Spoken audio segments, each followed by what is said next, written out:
தமிழ்நாடு அரசுக்கான டெல்லி பிரதிநிதி நியமனம் எப்படி பாக்குறீங்க? என்னங்க மாற்று மாநிலத்தை சேர்ந்தவர் ஒரு விமர்சனத்தை வைக்கிறாங்க.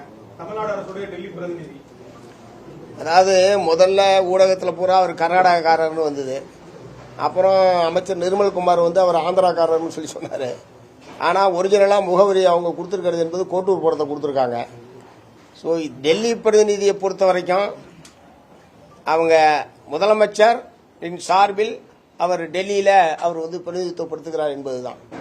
அதனால் அவருக்கு நம்பிக்கையான ஒரு நபர் என்கிற முறையில் அவரை தேர்வு செய்திருக்கிறார்.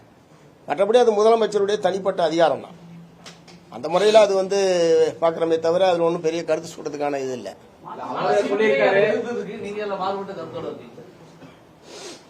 ரைட், அந்த கட்சி தனிச்சே சுயேட்சையா ஒரு கருத்து சொல்றதுக்கு ரைட் இருக்கு தானே. முதல்ல அப்படிதான் வந்தது. இப்ப அதுல போய் பாத்தீங்கன்னா கோட்டூர் அட்ரஸ் தான் இருக்கு. அதான் நான் சொன்னேன், முதலமைச்சருடைய தனிப்பட்ட அதிகாரத்துக்கு உட்பட்டது. அவருக்கு நம்பிக்கையான ஒரு நபரை டெல்லியில இருக்க வேண்டும் என்று அவர் கருதி அவர் நியமனம் செய்திருக்கிறார். அதுல ஒண்ணு பெரிய விவாதத்துக்குரிய விஷயம் அல்ல. இல்ல இல்ல, அவருடைய தகுதியை பற்றி எனக்கு தெரியாதுங்க. அவரு ஒரு சினிமா தயாரிப்பாளர் என்கிற முறையில தான் வெளியில அவருக்கு தெரியும். மற்றபடி அதற்கு மேற்கொண்டு அவர் என்னன்றதை அவங்க தான் சொல்லணும். தமிழகத்தின் பல்வேறு நலன் சார்ந்த விஷயங்கள்ல ஆரம்ப கட்டத்திலிருந்தே போராட்டத்தில் ஈடுபட்டு வரக்கூடிய ஒரு கட்சி, ஒரு கர்நாடகத்தை சார்ந்தவராகட்டும் ஆந்திராவை சார்ந்தவராகட்டும் வெளிமாநில பிரதிநிதி தமிழகத்திற்கான பிரதிநிதியா டெல்லியில இருக்கும்போது தமிழகத்தின் பிரச்சனைகள் தீர்க்கப்படும் நீங்க நம்புறீங்களா?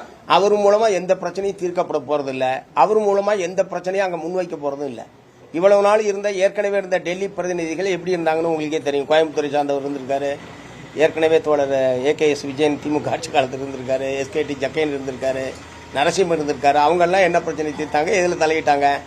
ஸோ இது ஒரு என்ன சொல்றது, இது ஒரு இடைக்காலத்தில் தான். ஒரு காலங்காலமாக இந்த டெல்லி பிரதிநிதின்னு தனியாக ஒரு நபரை போடுறது என்பது காலங்காலமாக இருந்தது கிடையாது. ஏற்கனவே ஐஏஎஸ் ஆஃபீஸர்ஸ் தான் இருந்திருக்காங்க. ஏதோ ஒரு இடைப்பட்ட காலத்தில் கட்சியில் இருக்கிற ஒருவருக்கு ஒரு பொறுப்பு தர வேண்டும் என்கிற முறையில் திரு எம்ஜிஆர் காலத்திலேயோ ஜெயலலிதா அவர் அம்மையார் காலத்திலேயோ தான் அது கொண்டு வந்தாங்கன்னு நினைக்கிறேன். கரெக்டாக எனக்கு வருஷம் தெரியல. இடைக்காலத்தில் ஏற்பட்ட ஏற்பாடு. ஸோ அதனால இவங்க தான் எல்லாத்தையும் டெல்லியோட இருக்கிற சகல பிரச்சனைகளையும் தீர்க்கக்கூடிய ஒரு பொறுப்புல இவங்க தான் இருக்காங்க என்ற மாதிரியான ஒரு அதிகாரத்தையெல்லாம் நாமளா வழங்க வேண்டிய அவசியம் இல்லை. அப்படி யாரும் நடந்துகிட்டதும் கிடையாது. தமிழ்நாடு அரசு முதலமைச்சர் தான், அது மத்திய அரசாங்கத்தோடு இருக்கிற எதுவாக இருந்தாலும் இவர்களை மீறி இன்னொரு நபர் அங்கே எல்லாத்திலையும் தலையிடுவார், முடிவெடுப்பார் என்கிற நிலைமையெல்லாம் கிடையாது. இதுக்கு முன்னாடி அப்படி அனுபவமும் கிடையாது. இருந்தவங்களும் அப்படி செஞ்சது கிடையாது.